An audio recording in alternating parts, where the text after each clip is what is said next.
Yes बच्चों, सो आपको वो रैप याद है? ठीक है, वो दोबारा से कर लेना, बहुत अच्छे से उसको याद रखो, फटाफट हो जाएंगे। 1 2 3 4 20 तक अटोमिक नंबर। हा हेली बे बक नॉफ नीना मग अलसी पस्कल अर्कका। ठीक है, अब देखो ऐसे आपको ये सारे याद हो गए। अब क्या होता है बेटा कि इलेक्ट्रॉन्स जो होते हैं ना हमारे, हमारा जो एटम का स्ट्रक्चर है उसमें आपको बताया था कि हमारे जो एटम्स के अंदर इलेक्ट्रॉन्स हैं या जो हमारे प्रोटॉन्स हैं वो क्या होता है, घूम रहे हैं। ये देखो, ये आपका एटम है। एटम के अंदर कुछ पर्टिकुलर क्या होते हैं, बीच में न्यूक्लियस होता है, इसके अराउंड ना कुछ ऑर्बिट्स होते हैं, इस तरीके से सर्कुलर पाथ होता है एक तरीके का। इसमें इलेक्ट्रॉन्स क्या कर रहे होते हैं, घूम रहे होते हैं। अब क्या है, क्योंकि अंदर इलेक्ट्रॉन्स है, सपोज टू बी हम एक एटॉमिक नंबर ले लेते हैं सोडियम का, जैसे नीना मग वाली लाइन में, तो सोडियम का एटॉमिक नंबर है 11। ठीक है, नीना मग था ना, अगला mg यानी कि 12। तो इसके अंदर ये जो एटॉमिक नंबर 11 है ये बताता है नंबर ऑफ इलेक्ट्रॉन्स अंदर। तो 2 इसके अंदर है हमारे नंबर ऑफ इलेक्ट्रॉन्स 11, तो 11 कुछ इस तरीके से डिस्ट्रीब्यूट होंगे इसके अंदर। तो 2 इलेक्ट्रॉन्स यहां होंगे फर्स्ट शेल में, फिर उसके बाद ये 8 इलेक्ट्रॉन्स होंगे इस वाली शेल में, और लास्ट इलेक्ट्रॉन होगा लास्ट वाली शेल में। तो ये कुछ इस तरीके से डिस्ट्रीब्यूटेड होते हैं। तो देखो यहाँ पे सोडियम के लिए आपको दे रखा है इधर 2, फिर 8, फिर 1। ठीक है, यहाँ पे भी देखो, अब Mg के लिए 2 आ गए, एल्यूमिनियम का 13 होता है तो लास्ट में 3 हो गए, 2 8 3। फिर सिलिकॉन 14 होता है, 2 और 8 10, एंड देन 4 1 2 3 4। फॉस्फोरस 15 तो 5 आ जाएंगे। फिर उसके बाद में 16 6 आ गए, देन 17 7 आ गए, और फिर 18 तो लास्ट वाली शेल में 8 आ गए। तो हम कहते हैं कि जब लास्ट वाली शेल में 8 हो जाते हैं तो वो एक ऑक्टेट कंप्लीट हो जाता है, आपका जो एटम है वो स्टेबल हो जाएगा। तो इसे हम ऑक्टेट रूल बोलते हैं, यानी कि स्टेबिलिटी के लिए मुझे एक ऑर्बिट में मिनिमम 8 इलेक्ट्रॉन्स रिक्वायर्ड हैं। अगर वो नहीं है तो मेरा एटम स्टेबल नहीं कहलाएगा। ठीक है, तो आपको क्या करना है, इसमें अपने एटम्स को स्टेबल बनाने के लिए हम ऑक्टेट रूल फॉलो करेंगे और हम कोशिश करेंगे हमारे 80 इलेक्ट्रॉन्स रहे। तो अब देखो यहाँ पे 281, ये लास्ट शेल में 1 इलेक्ट्रॉन है, दैट मीन्स ये स्टेबल नहीं है। इसके पीछे वाले में देखो 8 इलेक्ट्रॉन्स थे, तो ये क्या था, स्टेबल है, ये वाली ऑर्बिट स्टेबल है। बट इसकी ये बाहर आउटर मोस्ट स्टेबल नहीं है। इसको स्टेबल करने के लिए या तो आप 7 इलेक्ट्रॉन्स को ले लो या आप 1 इलेक्ट्रॉन को दे दो। तो क्या इजी है, 7 इलेक्ट्रॉन्स ले लेना या 1 इलेक्ट्रॉन दे देना, बताओ जरा। ऑब्वियसली 1 दे देना। ठीक है, तो ये क्या करेगा, अपने अंदर से इस 1 इलेक्ट्रॉन को लूज कर देगा, और जो देने वाला होता है वो बन जाता है पॉजिटिव। तो अगर इसने 1 इलेक्ट्रॉन दिया तो ये क्या बन जाएगा, Na1 पॉजिटिव। ठीक है, सिमिलरली मैग्नीशियम है सपोज टू बी, तो इसका है 282।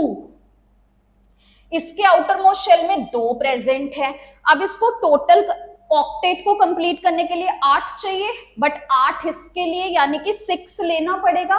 तो 6 किसी से लेना मुश्किल है, तो ये क्या कर देगा, अपने 2 इलेक्ट्रॉन्स को दे देगा। इसीलिए इसके ऊपर जो चार्ज आता है वो आता है 2 पॉजिटिव। ठीक है, अब अगर हम जैसे बात कर ले क्लोरीन की, ठीक है, क्लोरीन का एटॉमिक नंबर होता है, अलसी पस्कल में जाओगे 17 आता है, तो इसको मैं कैसे करूंगी कॉन्फिगरेट, 287। तो इसके लास्ट शेल में कितने हैं, 4 5 6 1 2 3 4 5 6 7। अब या तो ये 7 इलेक्ट्रॉन्स दे दे या 1 ले ले, तो इसके लिए क्या इजी है, 1 ले लेना, तो दैट्स वाई ये लेता है, और जो लेने वाले होते हैं वो क्या होते हैं, नेगेटिव। तो क्लोरीन पे चार्ज आता है Cl1 नेगेटिव। क्लियर। सो इसी को हम बोलते हैं, ये जो टेंडेंसी है ना किसी भी एटम की टू लूज और gain their electron, this is known as valency. So what is valency? Valency is the tendency to lose or gain the electrons. ठीक है? And what are valence electrons? So valence electron are the electron which are present in the outermost shell. तो जो last shell में बचे हुए electrons हैं उन्हें हम क्या बोलते हैं, वैलेंस इलेक्ट्रॉन। और ये जो टेंडेंसी है लेने की और देने की इलेक्ट्रॉन्स को, इसको बोलेंगे वैलेंसी। तो थोड़ा सा डिफरेंस आ जाता है यहाँ पे। अगर मैं वैलेंस इलेक्ट्रॉन बोल रही हूं तो electrons present in outermost shell, ठीक है। और अगर मैं वैलेंसी बोल रही हूं तो मैं क्या बोलूंगी, टेंडेंसी टू लूज और गेन द इलेक्ट्रॉन्स, ठीक है। तो ये आप ध्यान से करेंगे। तो अब यहां पे देखो, आपको ये दिया हुआ है, जैसे ये था हाइड्रोजन तो इसका 1 1 ही है, ठीक है। तो इसके 1 ही है तो 1 ही ये क्या हुई है, डिस्ट्रीब्यूशन हुई। 2 था 2 था, ठीक है, तो इसकी 2 ही डिस्ट्रीब्यूशन हुई। 3 में क्या हो जाएगा, 2 1। फर्स्ट शेल में सिर्फ 2 आ सकते हैं, उसके बाद 8 8 8 आएंगे, ठीक है। तो पहली शेल में मैक्सिमम 2 ही आ सकते हैं। फिर यहां से आप देखो 4 है एटॉमिक नंबर, तो 4 के लिए 2 + 2 आ गया। 5 था तो 2 3, 6 था तो 2 4, 7 था तो 2 5, 8 था तो 2 6, 9 2 7, 10 के लिए 2 8, 2 और 8 10 हो गया ना, खत्म। 2 8 1 2 8 2। तो ये आउटर मोस्ट शेल में प्रेजेंट इलेक्ट्रॉन्स हैं, इनको मैं इनकी क्या बोल देती हूँ, वैलेंस इलेक्ट्रॉन। और अब देखो 1 ही है तो वो 1 क्या करेगा, उसकी वैलेंसी 1 ही हो जाएगी, कह देगा मुझे ले जाओ यार, मुझसे कंबाइन हो जाओ, ठीक है। इसके 2 हैं, ये स्टेबल है फर्स्ट ऑर्बिट, तो ये नहीं देगा कोई इलेक्ट्रॉन्स, ना ही कोई लेगा। 3 वाले में देखो 2 1 हो गई थी, तो 1 आउटर मोस्ट शेल में है, कहेगा ले लो यार, ठीक है, नहीं तो 7 कौन देगा मुझे, तो ये 1 देगा। इसके पास 2 थे, ये दोनों दे देगा, 6 ले तो नहीं सकता। 3 थे तो 3 दे देगा, 5 लेगा तो नहीं, मतलब, ठीक है। 4 था तो 4 ही रहेगी, 4 ना तो दे सकता है ना ले सकता है, तो वो सेम पे रहेगा, ठीक है, शेयर करता है वो। 5 था तो 3 हो गई, यानी कि ये 3 क्या करेगा, ले लेगा, तो ये नेगेटिव बनेंगे सारे के सारे। 6 पे 2 नेगेटिव आ जाएगा, 7 1 नेगेटिव आ जाएगा, ये फिर 8 कंप्लीट हो गया तो 0। अब अगेन देखो 1 है, देगा, पॉजिटिव पॉजिटिव पॉजिटिव, नो, ठीक है, gain negative negative negative. Similarly यहां था 1 दे रहा था, positive positive positive, no, negative negative negative.